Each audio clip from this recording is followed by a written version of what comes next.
Hello hi, ഇന്ന് ഞാൻ പുളിങ്കറി ഉണ്ടാക്കണത് കാണിച്ചു തരാം. കുറച്ചേ ഉള്ളൂ കേട്ടോ, ഒരു 100 ഗ്രാം പുളിൻ്റെ അത്. അതിനൊരു വലിയ കഷ്ണം ഇഞ്ചി, ഒരു 15 വെളുത്തുള്ളി, ഒരു സവാള, ഒരു 10-12 പച്ചമുളക്, കറിവേപ്പില. പിന്നെ വേണ്ടത് ഒരു നുള്ളു മഞ്ഞൾപ്പൊടി, 2 സ്പൂൺ കാശ്മീരി, ഒരു നുള്ളു മല്ലിപ്പൊടി, പുളി, ശർക്കര, കടുക്, ഉലുവ. ഇത് വഴറ്റി കാണിച്ചു തരാം. ചട്ടി ചൂടായി, ഞാൻ എണ്ണ ഒഴിച്ചു കൊടുക്കണേന്ന്. വെളിച്ചെണ്ണയാണ് കേട്ടോ, വെളിച്ചെണ്ണയിലാണ്. നമുക്ക് ഒരു സ്പൂൺ ഉലുവ ഇട്ട് കൊടുക്കാം. ഉപ്പ് 2, ഒരു 3 സ്പൂൺ കടുക് ഇട്ട് കൊടുത്തിട്ടുണ്ട്.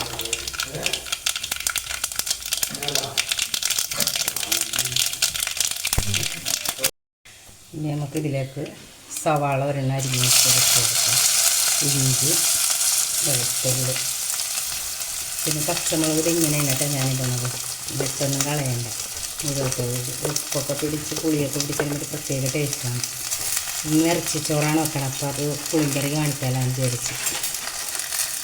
ഇത് നല്ലപോലെ ഒന്ന് വഴറ്റിയെടുക്കാം. നല്ലപോലെ വഴഞ്ഞെടുക്കണം.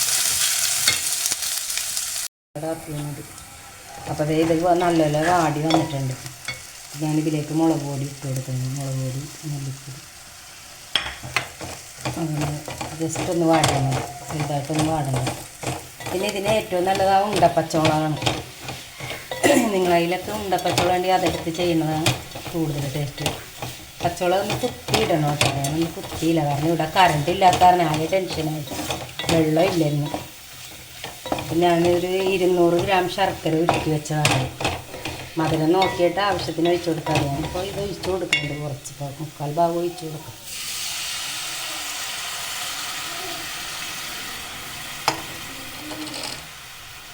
പുളി,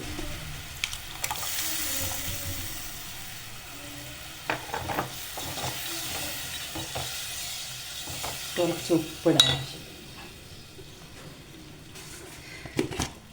ഇതിപ്പോൾ ഇന്നത്തെ ആവശ്യത്തിന് വേണ്ടി ഇട്ടതാണ് കേട്ടോ. ഇതൊക്കെ 2 ദിവസം മുമ്പ് ഇട്ട് വെച്ചിട്ട് എടുക്കണം. ഒരു പ്രത്യേക ടേസ്റ്റാണ്. തീ കൂട്ടി വെച്ച് ഒന്ന് തിള വന്നു കഴിഞ്ഞാൽ നമുക്ക് ഇറക്കാം. തിളക്കട്ടെ ഒന്ന്.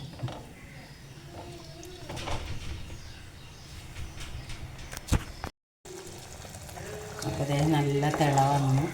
ഇനി ഇത് ഒന്നും കൂടെ ഒന്ന് കുറുകും. അപ്പോൾ അതേ പുളിങ്കറി ഇവിടെ റെഡി ആയിട്ടുണ്ട്. കണ്ടോ, ഈ പച്ചവളമൊക്കെ ഇനി 2 ദിവസം കഴിയുമ്പോൾ തിന്നുമ്പോൾ നല്ല ടേസ്റ്റായിരിക്കുള്ളൂ. കണ്ടോ. അപ്പോൾ എല്ലാവരും ഉണ്ടാക്കി നോക്കണം. ഇഷ്ടപ്പെട്ടാൽ ഷെയർ ചെയ്യുക, കമൻറ്റ് ചെയ്യുക, ലൈക്ക് ചെയ്യുക, ബെൽ ബട്ടൺ ക്ലിക്ക് ചെയ്യുക. Okay, by.